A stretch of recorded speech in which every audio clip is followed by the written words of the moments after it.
So we'll start off with your full name. Okay, it's Samuel. Mm-hmm. My middle name is Gilbert, Gilbert, and Cardwell, of course, not Caldwell. Yeah, I made that mistake. Yeah, Cardwell. everybody does. Did you have any brothers or sisters when you were growing up? Yeah, I had an older brother. How old was he? Was he like He's about 4 years older. Okay. Yeah. So when you were raised as a child, were you raised by your parents or grandparents or aunt and uncle? No, no, my parents raised their whole family. And so you were born in Cheyenne, but did you grow up in Cheyenne or did you grow No. up somewhere else? My father was a career Army man, Uh-huh. and he was regularly transferred. So I just happened to be born in Cheyenne. My brother was born in Denver, and finally, my dad went to school in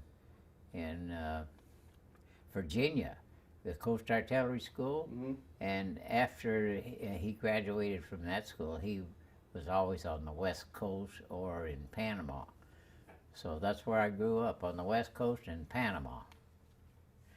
Oh, you've been all over the place. Oh, yeah. Well, some Army kids went to Hawaii, some went to the Philippines. And it was kind of like a family within a family. If we ever went to a new post, I already knew everybody because the kids had been acquainted at previous stations. So how difficult was that as a child to go from, I mean, because once you get used to a school, and then you got to keep changing from school to school, and then new friends here and there. How difficult was that? I never had a problem with it. Probably it's a matter of personality. If, uh, if you know how to handle new acquaintances, it's no problem.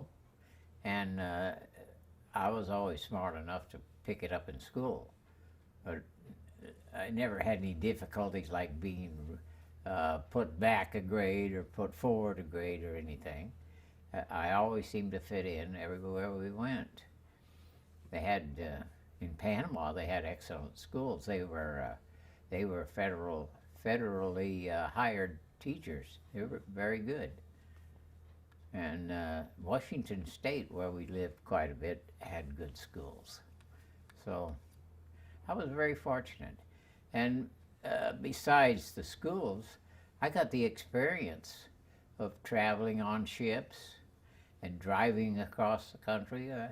It gave me a pretty broad opinion of the country and the way things are. What was it like at that time? I mean, you're in grammar school, but to experience the depression, I mean, it didn't really hit full swing until 32, 33. Yeah. And then, so for you, for traveling so much, you were able to see different parts of the country and see how they reacted. Actually, I did witness the Depression because in 1936 we drove across the country and we saw the people with their trucks loaded with chickens and mattresses and that sort of thing. And we saw those that were broken down and couldn't go any further. So it was quite an experience, and I think I have a pretty good picture of what the Depression was like. It didn't affect me because my dad was in the Army, and we were furnished quarters and furniture and beds and everything on the Army post where we were. Now, not everybody in the Army gets that. You have to be what they call a first three grader. That's staff sergeant and higher. Well, you probably know that. I do. Yeah. And we were furnished most of the things we needed. And the pay wasn't extraordinary, but we had good living conditions. Yeah, people don't realize that that's the other side. They say, well, you don't get paid enough in the Army. Well, they pay for everything else. Yeah. Yeah, we used to get dining room furniture or whatever we needed. If we needed extra bed or whatever, we just call up the quartermaster and tell him. Also in Panama, they had prisoners do the gardening. So we didn't even mow the lawns or anything. All we did was, it was like a perpetual vacation for the kids, that is. Out of all the places that you moved as a child, what was your most favorite? I liked Panama a lot. People don't realize what it's like there. You know, they go through the canal or something, but it was a wonderful place for sportsmen. They had we used to go fishing off the mine dock. We had regularly scheduled and programmed athletic programs like boxing, baseball. I don't think they played football. No, Baseball. no. Baseball, they played a lot of baseball, and they did a lot of boxing. They would have the Atlantic side versus the Pacific side, and it was all very exciting. We also followed those things on the radio. If you recall Max Baer, yeah, he was our hero, and we used to go to the porch at night when that particular boxing program was on, and all the neighbors would go out and sit on the porch, and they'd all turn on their radio so they could hear, and we'd listen to the heavyweight fights. All very exciting. Really? Did you ever listen to the Max Baer Braddock fight at all? I know that was. I don't know. It seemed to me the first one that I listened to was with the German guy. I've forgotten his name now. I know what you're talking about too. Yeah. I can see his face. Yeah. Yeah, because that was Max Baer was kind of a political figure. I mean, because he represented America. Yeah. And that was it. Oh yeah. On the army post, they always had golf courses and swimming pools, and I tell people this. We used to go to school and I think get off at 2:30, and then they give you just enough time to change clothes, and the bus would pick you up to take you to the beach. So we went swimming daily. So I became sort of a water person. Ah, okay. And so, do you remember where you were at when you heard about the attack on Pearl Harbor?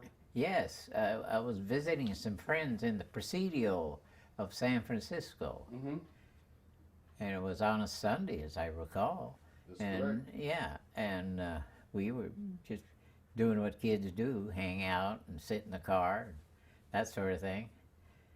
But it was quite a shock, particularly to Army kids, because they could see a lot of problems coming. You were only 16 years old when that happened. Right. And so, was your first thought is, where was your father going to go? What was going to happen to him? Yeah, he was already gone. What happened with him was he was regular Army, and he was assigned to the Minnesota National Guard as an expert in order to, on military regulations and so forth. But in any case, the National Guard was sent to the Philippines, and he went with them 2 weeks before the war started. And we got some communications from him when he was on the transport and so forth. But actually, I think war was imminent, because on his trip to the Philippines, their ship was blacked out. And that should have told all of us something. So he was on Corregidor, being Coast Artillery, and of course was captured by the Japanese in a very short time. I think it was a matter of a couple of months. As soon as they run out of water, food, ammunition, I think they surrendered. They did get MacArthur off in a submarine, and they got Wainwright stayed behind as the commander of the surviving Americans. But I don't know if you would want to go into his story, but it's a lot more interesting than mine. He actually survived 2 death marches in the Philippines, and he survived the whole war until the time when we took command of the air Mhm. and the sea, and they were putting him on a ship to send him to Japan, and one of our submarines sank the ship, and so he must have been quite an athlete because he survived that, and went ashore in Formosa, and they were tied up at the dock, I guess loading prisoners again, when an aircraft, one of our aircraft, bombed the ship and sank it, and he survived that somehow. He was a good swimmer and a good athlete, and as I heard this story, they had no place to put the prisoners, so they put him in a tennis court, and he didn't survive long. After that, I think he died of dysentery at the end of the war. It's kind of a sad story, but I think it's worth telling. Yeah, that's when you were only 16, so you really couldn't do anything at the time. I mean, you had to wait until you finished school before you could really, if you wanted to enlist or anything. Well, what you got to realize that everybody took part in the war effort, even students. Mm-hmm. There was no one to harvest the crops, so students in the summer vacation went to the farms outside of San Francisco and harvested fruit. There's an interesting story about one of Clara's sisters, the youngest sister. Mm-hmm. She went there and they were paid for the fruit they picked, but they were also charged board. So at the end of the summer, she wound up owing $1.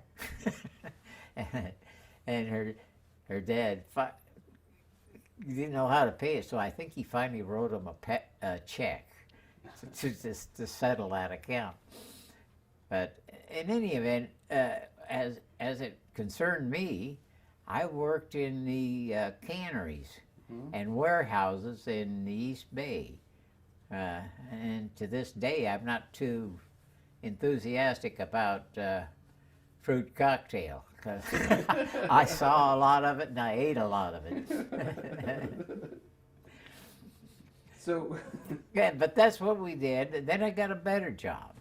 The ships used to come to San Francisco from taking troops overseas, and they had to clean them and recondition them. So I got a job working, cleaning stoves, lacing bunks, everything that was concerned in rehabilitating the ships between trips.